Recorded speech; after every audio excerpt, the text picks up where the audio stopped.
Hello, everyone. This is the show, live now. Who would have thought? And I'm here joined by a very special guest. His name is Jeffrey. He's the newest member of the Knox College Improv Club. He's quite the swell guy. He's going to be my guest, though he is quite shy. So he will not be talking really at all. He might occasionally telepathically communicate with me, as he does, as he is capable of doing. But for the most part, the show is just going to be me.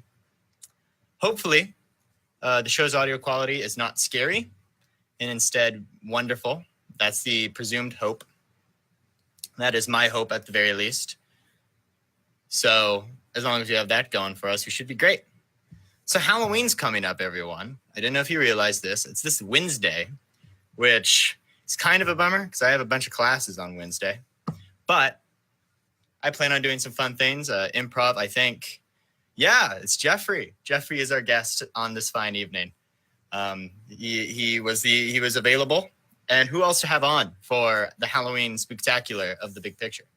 And as Jeffrey would gladly tell you, this Wednesday, yeah, it's Halloween. I don't know if improv has much of a choice on the whole, but I think people will be wearing their costumes to the improv show. Not the improv show, the improv rehearsal on Wednesday. I, for one, am. I'm super excited to do that. On top of this, it should be a good time. I actually don't really have a costume. I do have a really scary costume that I'm the last unicorn alive. But I don't know if I want that to be my costume for improv club. At least at rehearsal. I wore it to a Halloween party over the weekend. Super creepy. It's one of those creepy horse head things. Leather trench coat that I got from the share shop. No shirt, a whip, and a Harry Potter wand. It's very unpleasant. It's very scary, which fits for Halloween. So I guess it works. I might try to find a more nice costume though. So Halloween. Those of you watching, I'm sure, love Halloween a lot. I, for one, have enjoyed Halloween since I was a kid, as most kids in America do. I have many fond memories of trick-or-treating. I was Sully from Monsters, Inc. at one point. I don't know if you knew that, Jeffrey, but I was Sully from Monsters, Inc. at one point. Right? It's a wonderful costume, the unicorn thing. So I was Sully one year. I was a dragon. I was Spider-Man often. I used to wear that Spider-Man costume all the time. Really, I would just wear costumes all the time. It's been in my blood. So that's my experience with Halloween. I think I used to be able to binge on the candy, though I don't really have any memories of doing so. I have no memories of getting sick on candy. My mom might attest to that. But I was never much of a person to just gorge onto candy till I was sick. And then one year, I forget how old I was. I was probably 12, I think. I no longer was trick-or-treating, which is a bummer, which might be the first topic of conversation, honestly. How old is too old to be trick-or-treating? So the basis of trick-or-treating, what makes it? It's supposed to be for kids. That's what people say. To go house to house, place to place, and trick or treat. Get candy from houses. That's what it's supposed to be. And we say for kids. But what counts as a kid? I, for one, think I should have, when I was 12 and I was like, I guess I can't trick or treat anymore. I think my parents might have said I can't. I forget the exact circumstances. I think it might have just been agreed upon by general society that I was not to trick or treat anymore.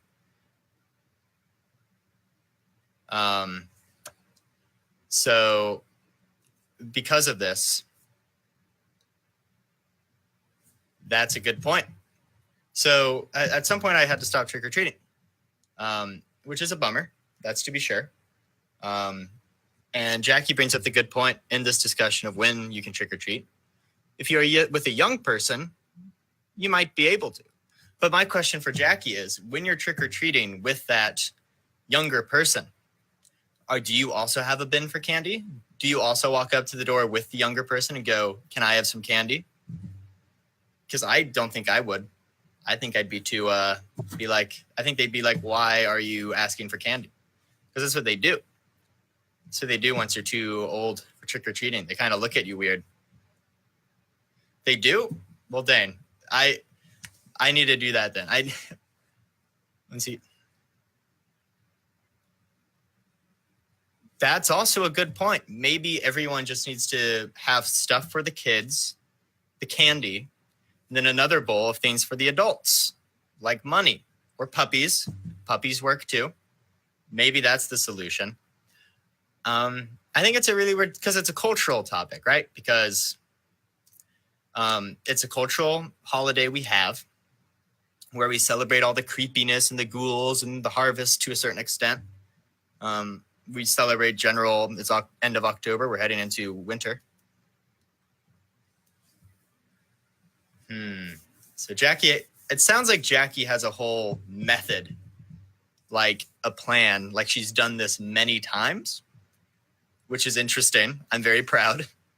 I'm very jealous that I had not thought, but I also don't have any younger siblings, so I can't really do that. But I am now jealous of that intuition. But back to the cultural discussion. It's a cultural holiday, as I just said, all those things I just said. Yet we have this rule when it comes to age. And with this rule of age, funnily enough, for the kids, it's all about the trick-or-treating and candy. But then we reach a point where we're too old for that. And then it turns into the Halloween party, right? So we are no longer going door to door asking for candy. We are now too old for that. Now we are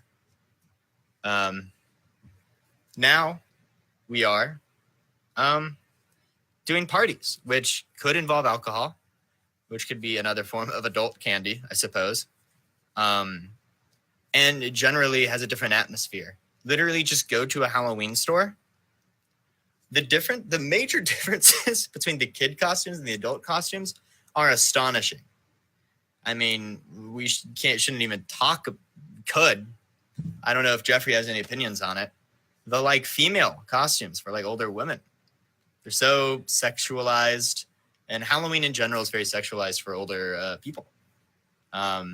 Maybe it stems from this celebration of the not evil, but the more dark. Maybe I don't know why that's the case, and maybe it has to do with masks and costumes and how you lose inhibition when you do that, because you do. When you wear a costume, when you wear a mask, your inhibitions sort of go down because you feel less personally tied to what you're doing. Yeah, they're terrible. And I think there's a certain truth to that. And while I think the over-sexualized costumes are really bad because it sort of supports really terrible cultural issues that we have, I think the basic idea of losing your inhibitions through wearing a costume, it's like the masquerade, right? It's basically the same thing. Everyone's running around in costumes and they lose this inhibition, which can cause them to make dumb decisions, drink too much, etc. But I think there's something really interesting about that. That it's a celebration of our most monstrous or our bare bones, get it? Our down to our bones selves. For kids, they get to finally indulge themselves on all the sugary sweets and running around town late at night or when it's dark, they're finally able to go out when it's dark and, they're able to go door to door to strangers and get candy. And it's this almost celebration of maybe not the perverse, but certainly the wicked and but it's done in a manner that's very, what's the word? It's very controlled and open and part of our culture. And in turn, for adults, it's the loss of inhibition. It's the getting to go out in a costume and be sort of wild and celebrate the wicked to a degree, some more or less than others. So that's sort of me analyzing Halloween right now. Any thoughts? Any opinions? I know my mom saying the sexist costumes are horrible. Jackie, of course, is a candy thief. I agree with you, Adam. Jackie is a filthy candy thief. See, Jackie is trying to indulge in both the child wickedness and the adult wickedness, going out to the Halloween parties this year, etc. You want the best of both worlds, but you can't have, I guess you can if you're clever. Jeffrey here, he just doesn't celebrate Halloween because every day is Halloween for him. He's a skeleton. But he's still beloved, very well beloved. But any thoughts on this stuff? It says we only have 2 people watching, which might be true. But I also know Facebook can be weird. So I'm pretty sure it's Jackie, my mom, and Adam watching right now. So that's a thing. So yeah, I think in general, that's sort of the basis of Halloween. And so when it comes to trick-or-treating and how old you can be, that will probably change with the culture. Back in the day, you were considered an adult far before, all that. And before I get onto this topic of the transition of age and adulthood, Jackie wants to know what are Jeffrey's feelings on the sexualization of costumes. Now, Jeffrey doesn't have a lot of skin to show in general, but he does believe in the common decency of sort of covering yourself up. He has a shirt, he is showing a bit of his shoulder. But in general, he believes in the common decency of doing that. He also, I think in general, would say you are free to wear what you want to wear. But the costume industry, should give more variety of costumes. I would propose maybe not. Well, you can have costumes that are specifically men and specifically women. That's fine. But I would also really support costumes that can be worn by either or be worn by anyone, and even people who don't identify with either the woman or the man genders. Anyone. Have costumes that are not in either section, but are for everyone, a general audience costume. I think that's what Jeffrey would be in support of. Because, Jeffrey's nothing but bones. Realistically, his skeleton, people would be hard-pressed to tell you the difference between someone of the biologically male and biologically female just by looking at a skeleton, honestly. So Jeffrey would love if there were some more sort of neutral for everyone costumes. But if you want to dress sexily, be you whoever you identify as, go at it. I think that should also be an option for you. Because again, Halloween is losing those inhibitions. At least for adults, it seems to be very tied to losing inhibitions and celebrating the wicked to a good degree. So I think that's Jeffrey's opinion on the sexualization of costumes. People should feel free to do it, but the industry should be supplying more options other than that. That should not be the only option. It should not be an option, but it shouldn't be the only option.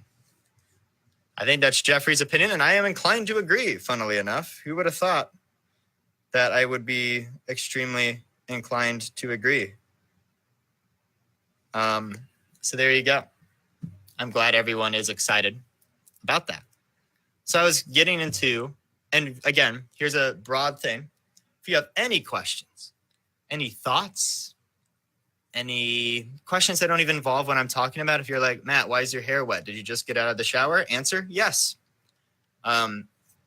Feel free to ask anything, anytime. And I might not get to it immediately, but I will.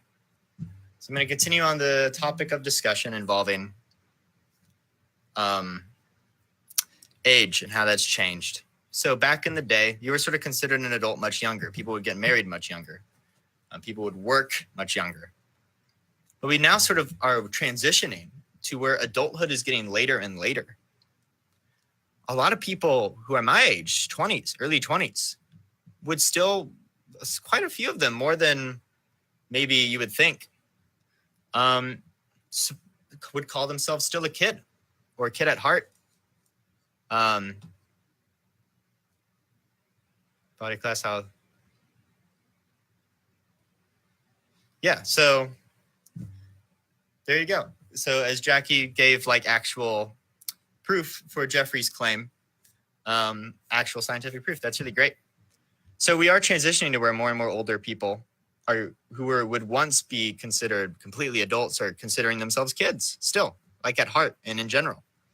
Like I would still consider myself a kid. I mean, I'm a kid with responsibilities and sort of a maturity more so than say a 12-year-old, definitely.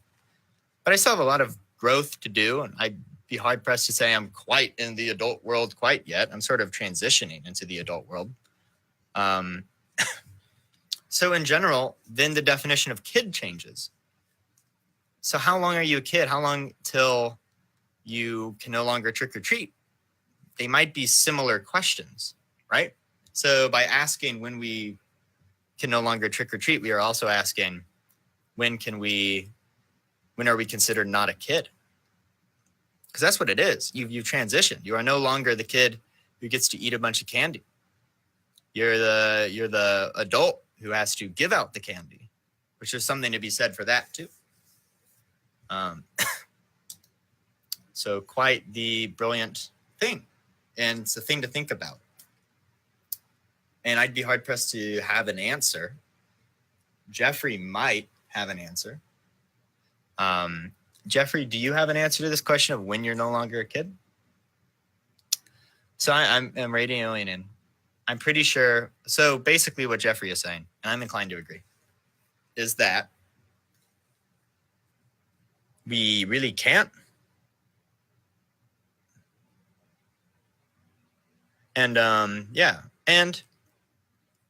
so I think that's basically it. And so I'm looking at something my mom brought up earlier. So basically what I'm saying is there's no real way.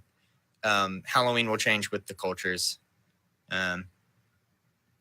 That's also true. So my mom has two very decent points. The first involving what I was just talking about before I backtrack is you stop trick-or-treating when it is no longer fun, or your friends are doing something else. So you're, of course, going to do what your friends are doing.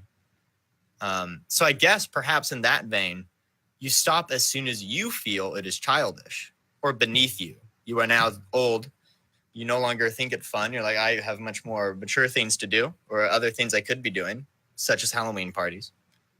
And that in turn is that Halloween is what you make it. But that's true for everything, right? I'm really talking broad, general things.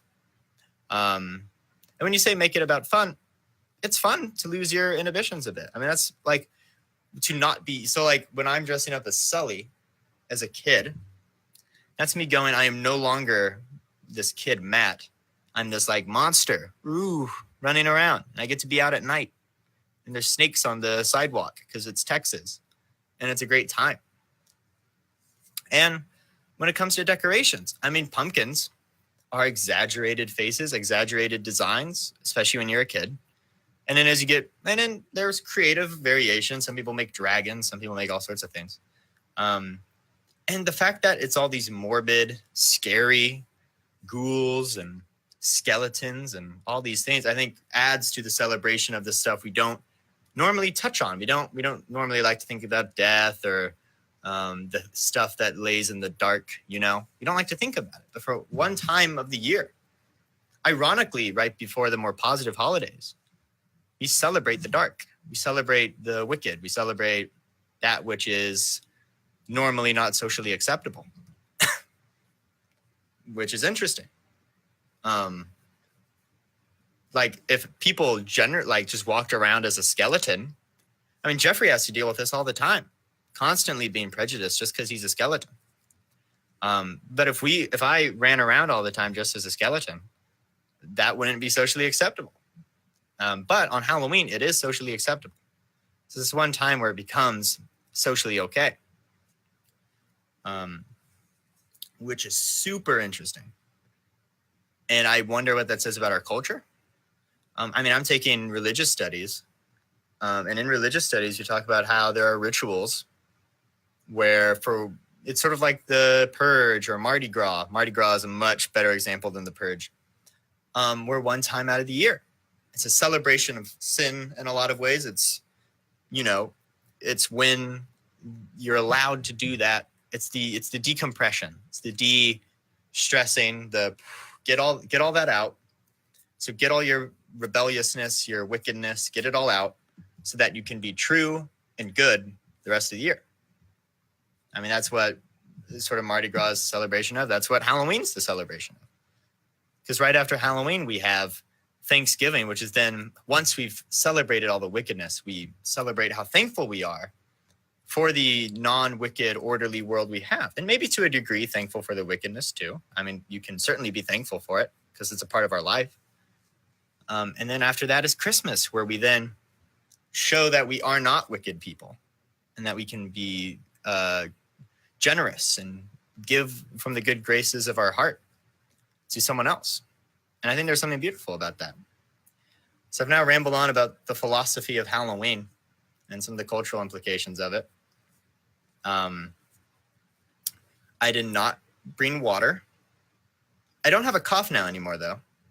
So that's very nice. I didn't bring water, though, which is a problem. I just coughed.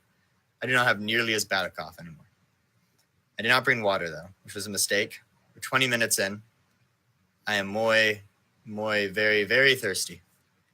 I suppose just to get an idea out there, to sort of change the subject while still keeping it on Halloween.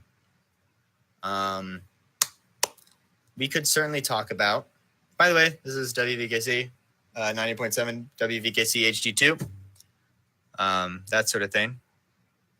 I would actually love water to be brought to me. If that could happen, I might be one of the happiest people. Also, Jeffrey could maybe use a water, so maybe 2 waters would be wonderful. So I am parched.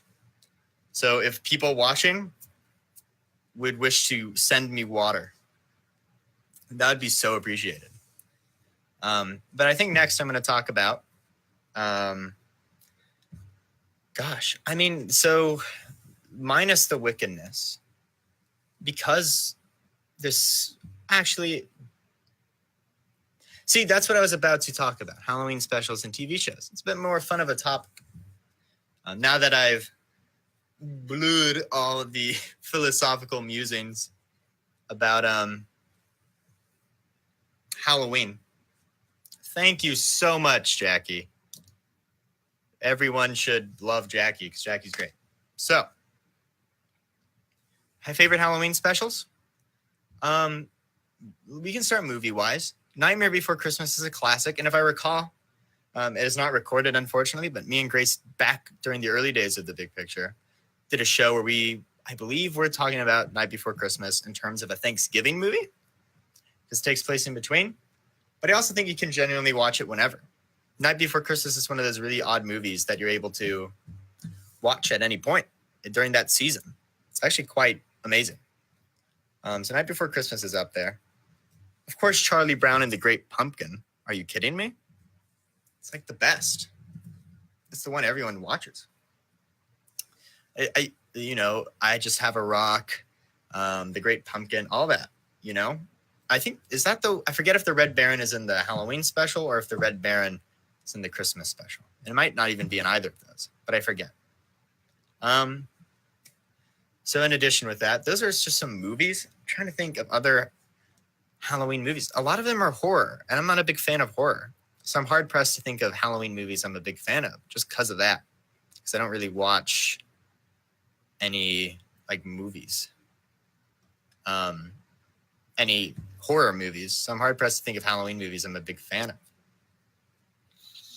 Yeah, maybe I'll get back to that. But another one that is fantastic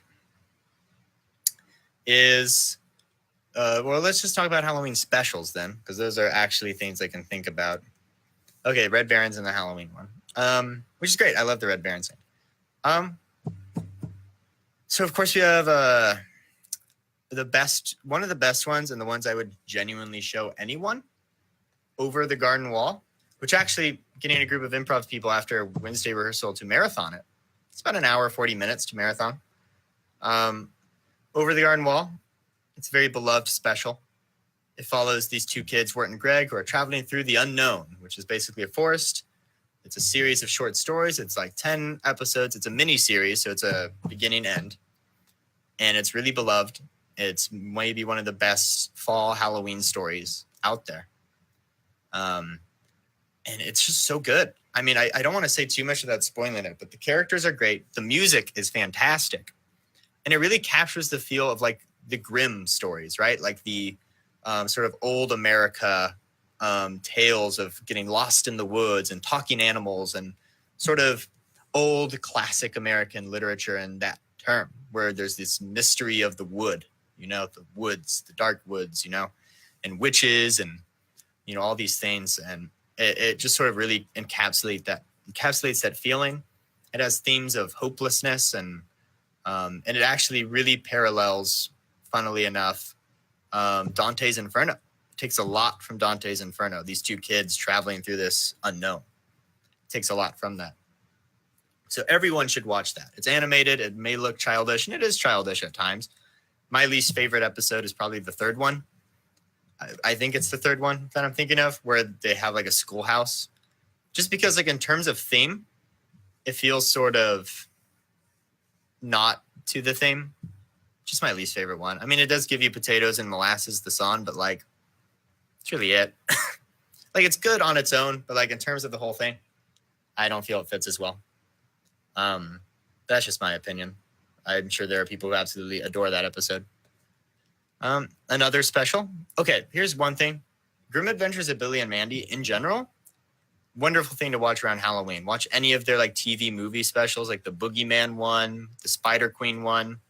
The best one, though, would have to be Underfist, because Underfist is their Halloween special movie. It's essentially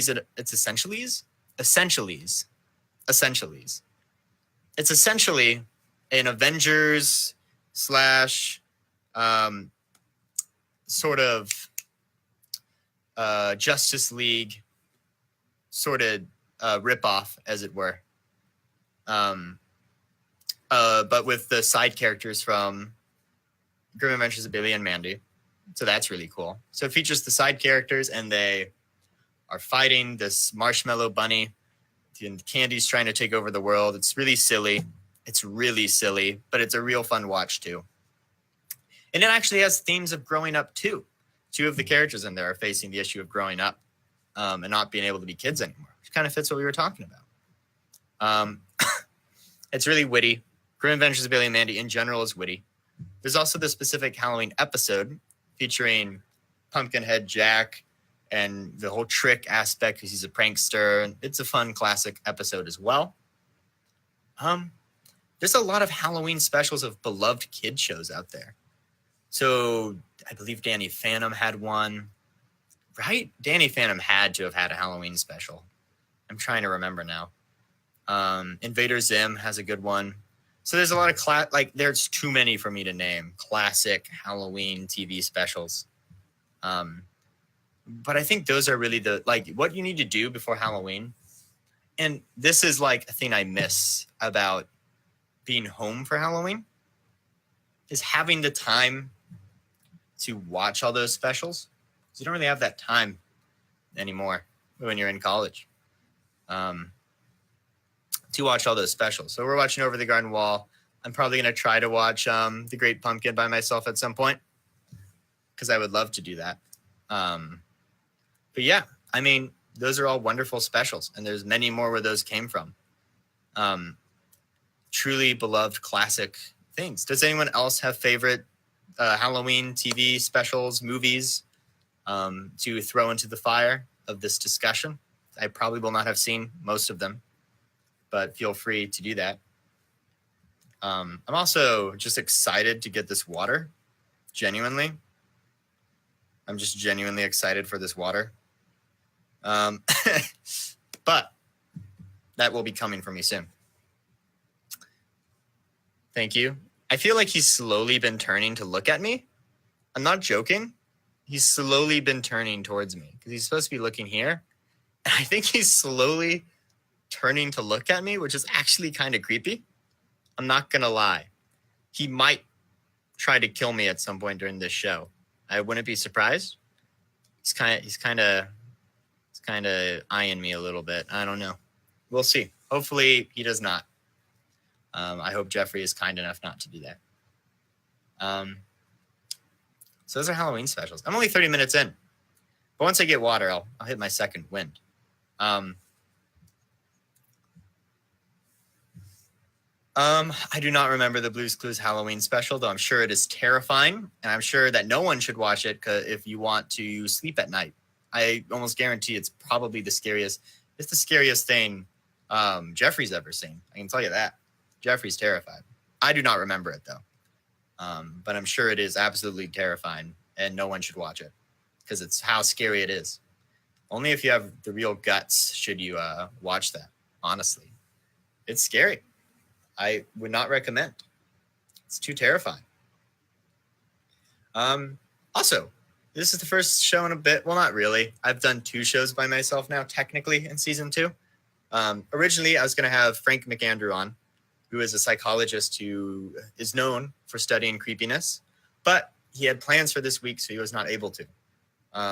In general, I might wait to do those sort of guests next term. Over winter break, I hope to sort of, since I'll be doing it at home, get the kinks out, get in a formula of doing it, and sort of have a flow with it. So that should be great. I'm honestly just glad the audio is working. Honestly. So is Jeffrey. Jeffrey is very glad that the audio is working. So that is wonderful. So yeah, that is great. We're 31 minutes in now. It's technically a 2-hour show. I probably will just go about an hour.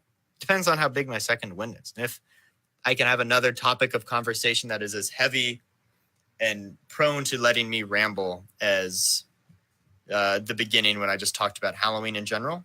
Hopefully still with the theme of Halloween. But it doesn't have to be, I guess. I'm just messaging someone, which is really unprofessional. By the way, that's one kink I need to work out, how professional I am during the show. I was just messaging. I forgot to tell friends back home that I was going to be on. So I told them, you see this? This is going to be a side tangent. This is a lot of our lives. And it can be a negative thing, but I've started to think of it more. I heard a really good discussion from Elon Musk, actually. And if you know anything about Elon Musk, he got into some trouble recently on the Joe Rogan show, which is a fine podcast. Joe Rogan has some really interesting people on. You can disagree or disagree with his opinions on things, but at the very least, it's very well thought out and everything. I'll talk about that right after this side tangent. And Elon Musk, I'm talking about the theme my mom typed. I'll talk about that right after this side tangent. What Elon Musk was saying is how our brains developed.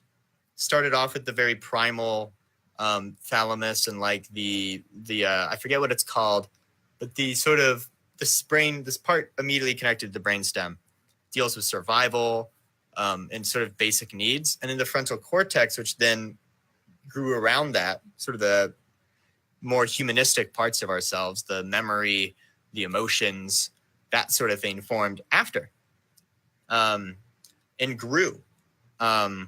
So in a way, we have 2 brains. We have the human brain and we have the animal brain. I heard a knock at the door, which means it's my water. Jeffrey, seeing spooky, scary skeletons for them. Go for it. I believe in you.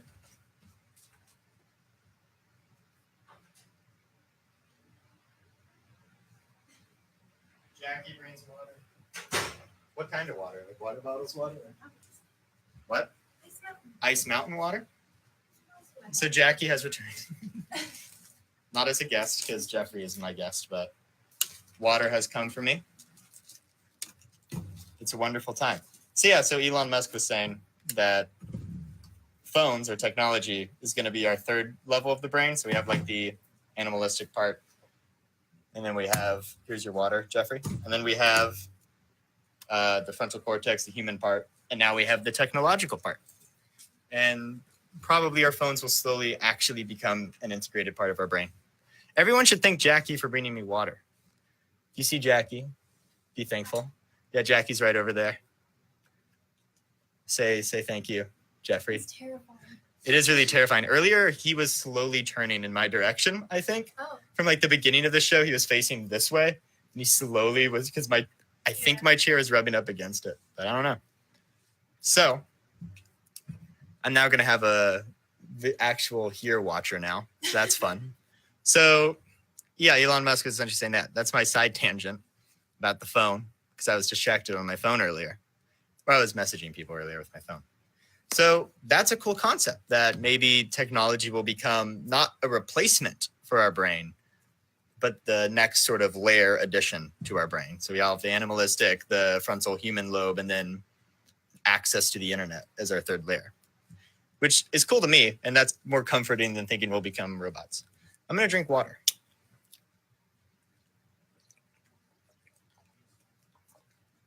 Jeffrey, don't make a joke while I drink water. It's a bad idea. Anyway, that's scary. So my mom, who has been really the best supplier of conversation topics right now, celebrate your moms, honestly. Moms are a great thing.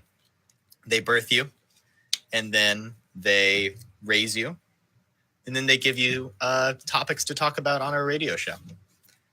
It's a good time. So asking about the origins of Halloween. I don't really know all that much. All I really know is I believe the more pagan traditions were really much based on the harvest, because I think I mentioned that it's Halloween sort of about the harvest. So pagan traditions about that. Also, if the Grim Adventures of Billy and Mandy special Underfist has anything to say, the reason we wear scary costumes and have jack-o'-lanterns is to keep the evil spirits away. So we scare them so they don't come out, which is why All Saints Day follows, because all the spirits are gone. And then it's the time of the saints. All the evil's gone, which fits with what I was saying culturally speaking. Halloween's all about in terms of celebrating the wicked and getting that out there, sort of like Mardi Gras. So basically that.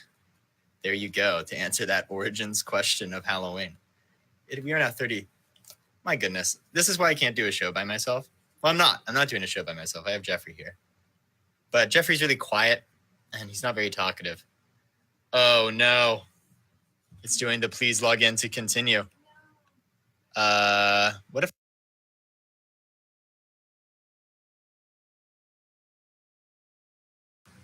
Same thing that happened last time when I had Jackie on. It said, please log in to continue.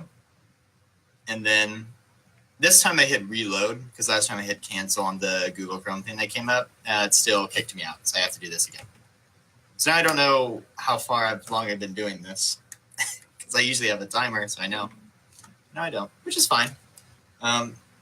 In general. See, now that I'm drinking water, I'm coughing, which is concerning.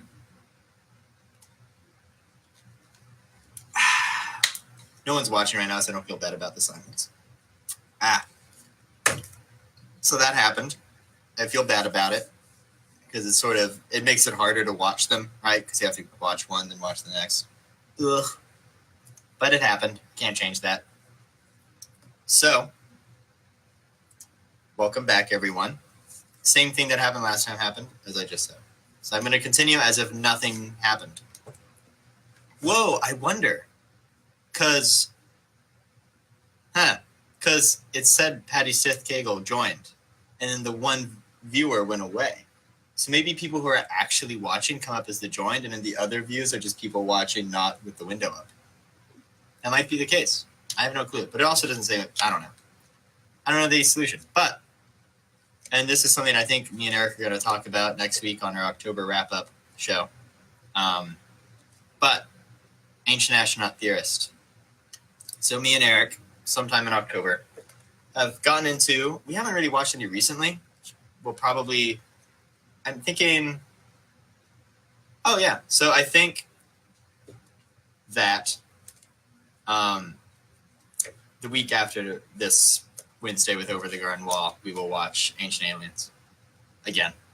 So basically, if anyone doesn't know what Ancient Aliens is, it's a TV series that was on History Channel where a bunch of, I guess, professors, conspiracy theorists, professors, as Jackie is saying, get together and they talk about why a lot of our historical stories, legends, religions, etc., are actually because of aliens. It's always aliens. Pyramids, like everyone knows the pyramids, aliens things, but also like egg-shaped things throughout history are because of aliens. The cosmic egg, as the meme has been made. And there's noise happening, I hear. But that's fine. So yeah, basically that. And so with that, I was asked, Jackie, what the ancient aliens' reason for Halloween is. And I can tell you. That's disheartening. The skeleton moving. Basically, the ancient aliens' explanation for Halloween is this. Aliens came down in pumpkin-shaped ships a long time ago.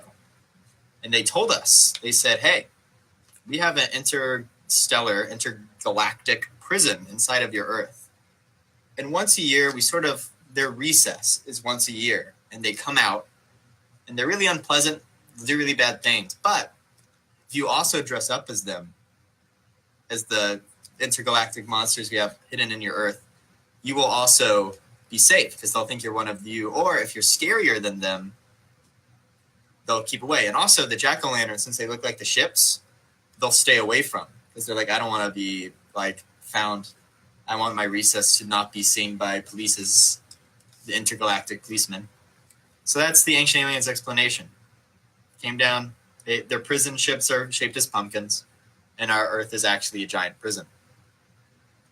And once every year, on October 31st, they let them out to be ghouls and do bad things. So that's the ancient aliens explanation. You can choose to believe it or not. I, for one, am a firm believer in the ancient aliens explanation. Jeffrey is a bit more of a skeptic. He would say that ancient aliens are frauds and that ancient astronaut theorists should not be considered academic in any sense of the word at all. That they're charlatans and they have no ethics when it comes to their academics or what they're saying on their show, and all they care about is views and their weird delusions about aliens. So there you go. Sponsored once again by Ice Mountain Water. It's a wonderful thing. So I was worried this show would be a bit late. I think it might have been a minute late because I had to get Jeffrey, and my shower took way long. Like, me and Eric had like a philosophical discussion when we got back from religious studies.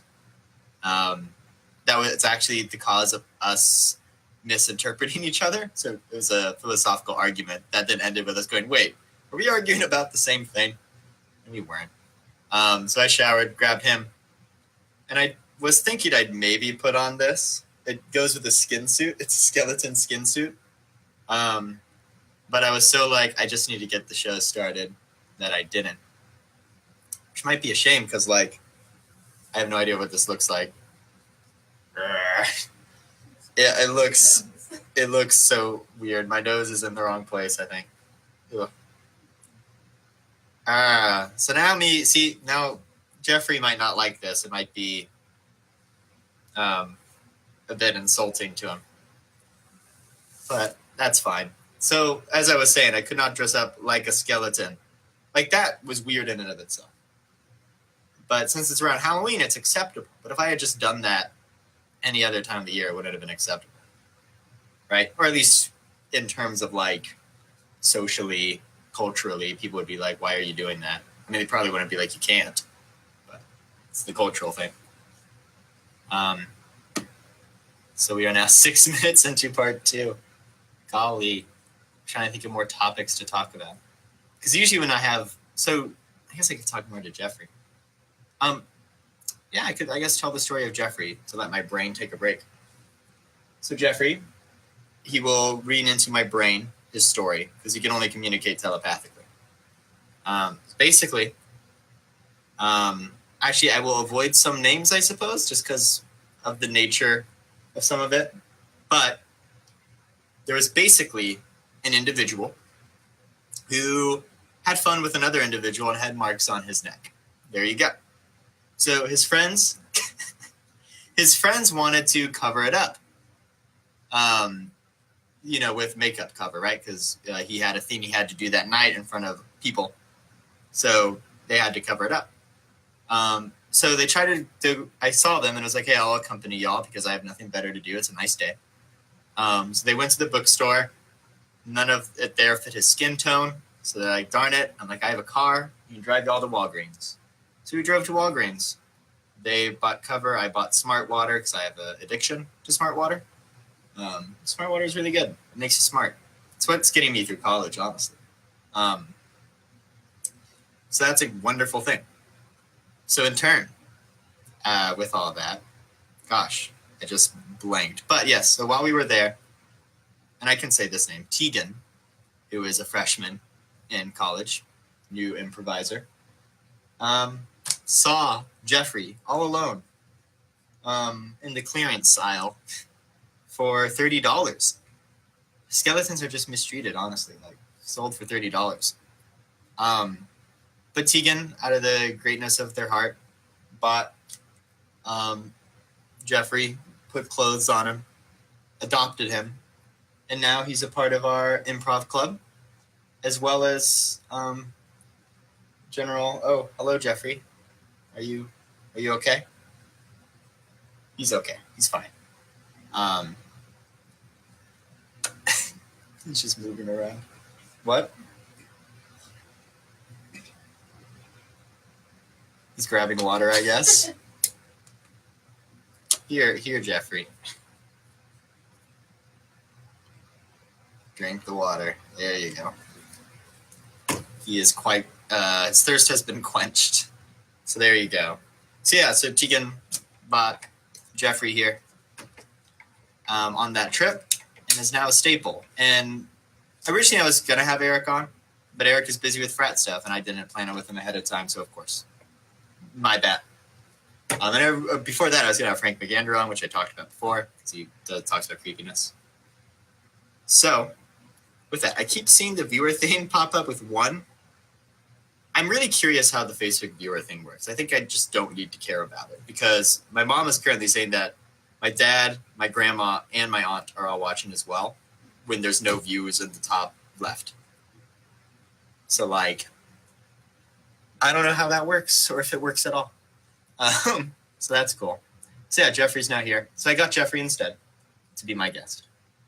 Next week, Eric will be on for the monthly wrap-up. So that'll be a good time. We'll talk about the month, what happened.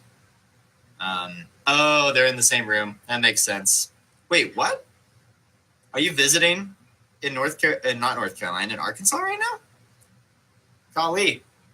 That or they're all down there. One of the two. I'm guessing Arkansas. I'm guessing. Well, what does Noni and Aunt Jean think about this show where it's just me?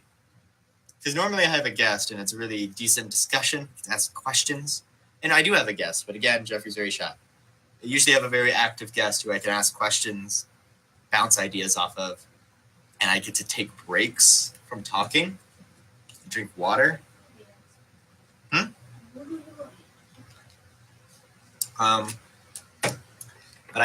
But it's good practice to just talk forever, even if it's not entertaining. I don't think it is. I don't think it's entertaining when it's just me. You know what? I think the solid part 1 of this is solid. It's a solid, good part. I talk about some interesting things. I talk about some things other people say. You know, and it might not be super interesting. It just might be like, oh, this is stuff I've thought about before. That's okay. Aunt Jean says I look fabulous. Well, thank you. I have a beard that I trimmed recently, actually, because it was sort of getting thick. And I shaved my neck. So that's all good. And Jeffrey also looks very fabulous over here. See, I'm coughing now that I've drank water. I hope everyone in the family in Arkansas is doing well. And other places too, because Aunt Jean isn't from Arkansas. Well, I guess it depends what you mean by where you're from. That could be a side tangent conversation. Oh, that's right. Well, Jackie's going to go table. Thank Jackie again for bringing me water. What? Oh, yeah. Oh, yeah? Goodbye. I probably won't be here much longer. I don't feel like I can carry on a show much longer. So this will be a 30-minute episode. So I'll go another solid 15 minutes. And then episode 4 of The Big Picture will be over. Next week I'll have Eric on, which should be able to go basically the whole 2 hours talking about the month and just talking about whatever. That should be a good time. The week after that, I might try to have McAndrew on then. I might want to wait again until next term and I have more stuff together. After that, I don't know who I should have on as a guest. I guess it's a question for improv people after that. Maybe I could interview a freshman about being a freshman, though I was a freshman last year, so I'm really not that far from it. I could join. I could have all sorts of guests on. I don't know who to have on. I don't know who would be good. So like the week after Halloween, or the week after Halloween, it'd be November. It'd be sort of approaching Thanksgiving, the end of fall term. I am unsure. I will ask around for guests, and I'll have a guest the next 2 weeks, so I will not just be me. Thank goodness. It'll be a great time, a beloved time. So yeah. I'm trying to think of what else I can talk about. I feel like I've really stretched what I can talk about. You know what? Here's a topic that might lead to other topics. Thank goodness. The myth/urban legend of the blade in the apple on Halloween, or in general.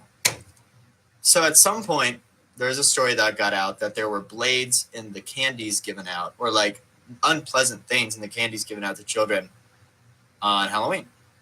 Favorite candies. I will get to that right after this thing I just thought, but that's actually a brilliant thing to talk about. Here's me with the show. I didn't come prepared, is what I'm saying. Which again is getting the kinks out of the show to where I set time to be prepared, etc. So with that story that they would put blades or even poison in candy, as far as I'm aware, and I, again, didn't prepare for this, I haven't done research, but you all have this third part of your brain, as I was talking about earlier, as Elon Musk would say, this is your third brain. You can look it up. I think it might be the case where there's one occurrence of it, and then everyone's like, oh, people just do that. But like, it's more of an urban legend to be careful what you eat on Halloween, which I think is fair. It also encourages kids not to just gorge on candy. It's like, no, look at the candy, make sure it's safe. That's a parent's way of making sure kids do not eat it too fast. It's sort of similar to the urban myth that cracking your knuckles leads to arthritis. There's actually studies that show that isn't the case. And the more likely case is that parents just got sick of hearing their kids constantly cracking their knuckles. They were just like, stop, you're going to get arthritis. And that was the excuse used so they didn't have to hear you constantly cracking your knuckles, which makes sense to me. So if you're scared about kids or yourself with blades and candy, you're probably fine. I mean, again, if you're really concerned, do the research like I didn't do. But I might right after the show with this magical device. That there are not blades and poison in candy usually. I mean, still be safe. Like if there's a unlabeled candy bar that looks like, or even a candy bar that looks like it's been opened before, maybe don't eat it.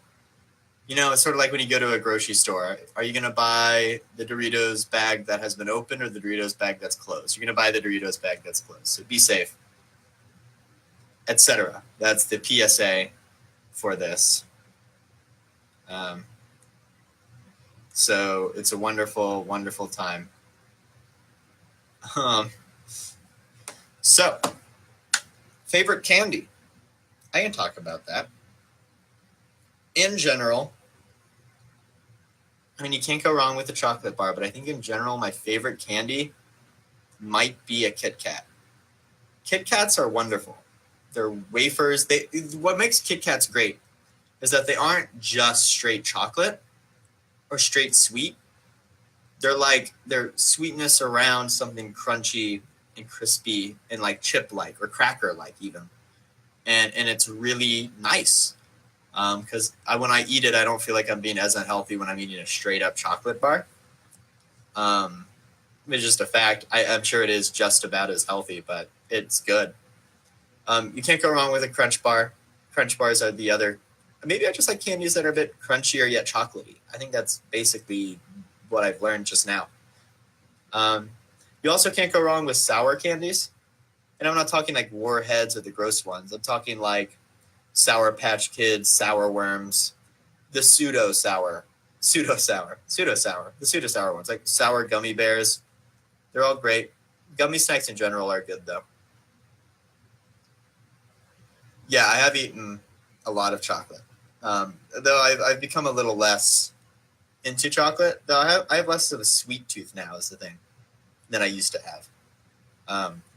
Cookies aren't really candy. I was about to say cookies. That's not really accurate. You know what I'm not a fan of, though? I am not a big fan of Twizzlers, or what are they called? Red Rope. Candy corn is like the bottom of the barrel candy. I wouldn't just sit and eat candy corn if I had another option. If I had another option other than candy corn, I'm going with that option for the most part, unless it's Twizzlers. I'm not a big fan of peanut butter based candies like Reese's Pieces, which is really controversial.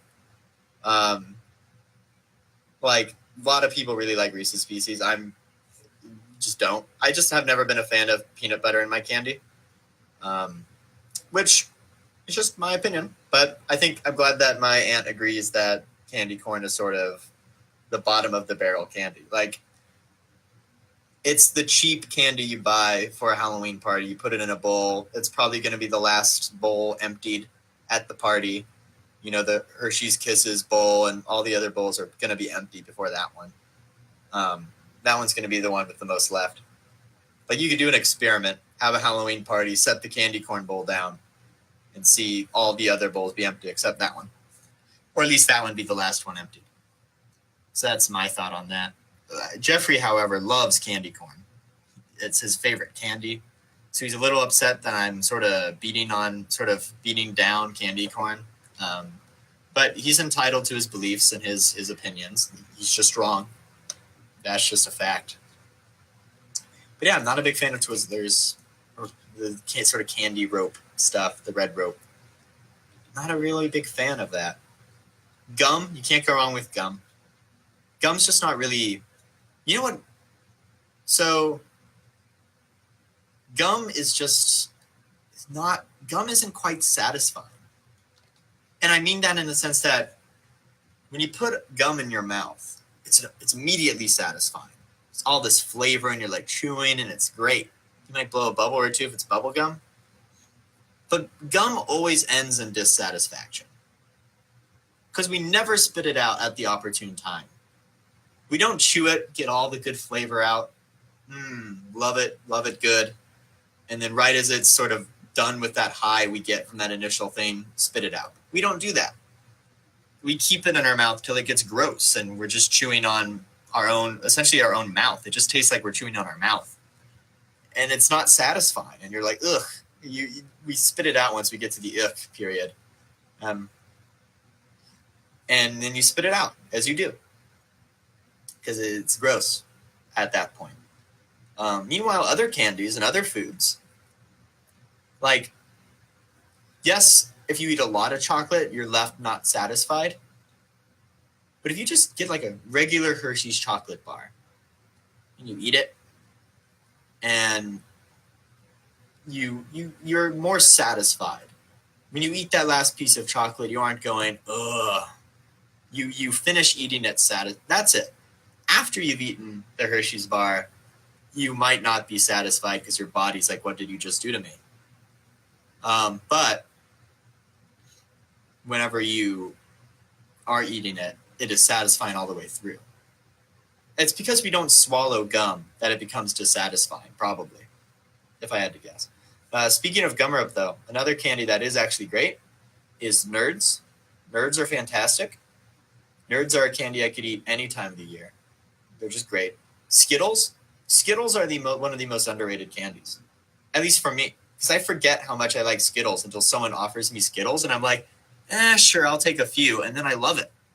And then I just love it. Skittles are like great, and I always forget they're great. But they are. Skittles are like sour Skittles. Yeah. Speaking of sour candies, they're kind of dangerous. I remember my brother really loved these sour icebreakers, but he had eaten them so much. If I remember correctly, he like wore his tongue down, and there was like a hole in his tongue because because he had worn it down so much, or something like that. He had hurt his tongue with the sour candy, which is amazing to me that you could eat sour candy that much. When I eat sour candy, it's not my tongue, it's the top of my mouth that gets all like cut up or feels like it's been cut up because of like the sour crystals, because that's how they do most sour candies. They're crystals. Sour candy is kind of dangerous if you eat a lot of it. It just leaves. Sour candy might be another example of something really satisfying, but after you're done with it, you're kind of left like, ugh. Because the aftertaste of that sour crystal stuff isn't pleasant either. At least not long term. And it can leave your mouth kind of scratched up, unpleasant. Generally not a great time.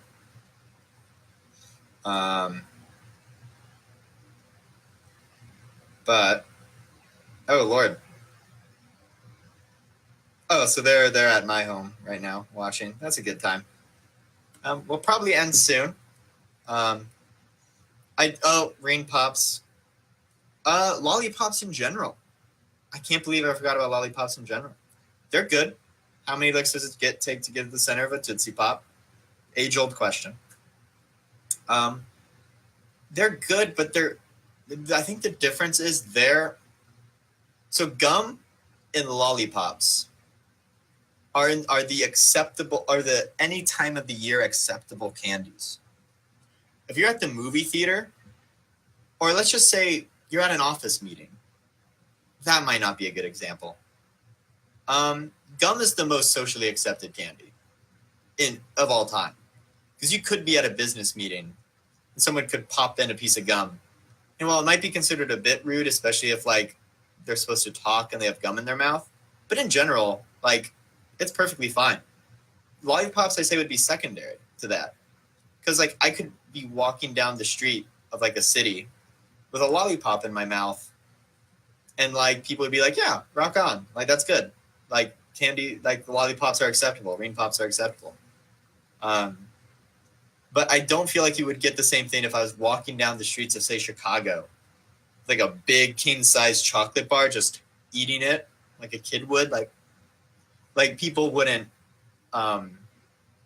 see that as acceptable as they would gum or a lollipop.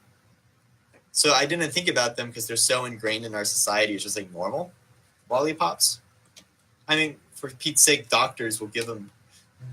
Didn't it used to be a practice? I could be wrong. Didn't dentists used to hand out lollipops at the end of a dentist appointment? I could be wrong, but I have a very distinct memory of getting a popsicle at the end of a dentist appointment once. That's weird. That's like, that crosses the line somewhere of like, why would a dentist professional give me a lollipop? It doesn't make sense, but doctors will. Doctors will give you a lollipop after something. Though funny enough, that's also sort of based on age, I think. Like, I don't think people over the age of 30 or 20 are getting lollipops after a doctor's appointment. That might be a thing for kids too, tied to Halloween and all that sort of thing. But they give out lollipops. And I swear I've been given a lollipop from a dentist before too. Maybe my memory's just weird, but I seem to recall. It's just tied to Halloween too. The giving out of candy. It's like the treat. That's why it's trick or treat. That's something to finish off. The last 4 minutes of this show, I'm going to talk about the first half of trick or treat. That being tricks. Because another thing about Halloween, which again, celebration of the wicked, right? Is the celebration of tricks and pranks. And so you'll have kids TP houses. You'll have kids jump scare their friends. See, Aunt Jane's dentist still gives her candy. So, like, I don't understand. But, like, that seems to me, that feels like it crosses a line. I don't know why a dentist is giving you sugary sweets. Unless it's sugarless candy, then what's the point? Honestly, at that point. I'm just being sort of silly. I understand people would want sugarless candy, but so I could talk about haunted houses, but for these last couple minutes, I really want to talk about, maybe if I have time, but I want to talk about the trick aspect. I, for one, have never really participated in pranks and the sort of trick aspect, not really. I've never ding dong ditched, at least in my memory. I do not have any memories of ding dong ditching. I've never TP'd a house. I've never egged a house. I've never done any of those things. Which maybe I missed out. I have jump scared people before, hide around the corner and jump scare them, Everyone's done that, though, I feel like at one point in their life. And in general, like, that's sort of a theme of that. And in addition to all of this, like, I think the trick aspect is, again, the celebration of the wicked. And, like, it's odd that, like, I don't really think kids aren't getting arrested for TPing and egging houses, really. Like, and it's almost accepted. Like, when you wake up the morning after Halloween and you see your house has been TP'd, you don't, like, you're upset because you have to clean it up and it's a pain in the butt. But it's, in a way, socially accepted. It's culturally accepted. You wake up, you see you've been TP'd, and you're like, oh, I've been TP'd by some crazy kids in the neighborhood, Any other time of the year, because it comes as a surprise, you're like, oh, come on. It's not socially acceptable. You're like, I need to get the police. You're more likely to call the police after being TP'd middle of the year than you would if it was the night after Halloween, just because it's more socially accepted, which I think is super fascinating. I think that, like the thing I talked about at the beginning, the cultural connections of Halloween and the celebration of the wicked and its connections to Mardi Gras, and the sort of cultural expression of the scary, the gory, the bony, the haunted, and having fun with it, having a good time with it, and this lack of inhibition and this odd celebration of all of that, I think is really fascinating, especially because it's followed by these more, I would say, holy, optimistic holidays. It's really interesting how that works. So it's now been 30 minutes of part 2. I'm calling this it because I've honestly kind of stretched it farther than I thought I could. And I'm tired. And Jeffrey is now turned toward me and is quite actually scaring me. So I wish you all a good night. I wish you all a good Halloween. It's coming up. 2 days. Halloween. Enjoy it. Trick or treat. Get candy. Have a good time. I love you all. And happy Halloween.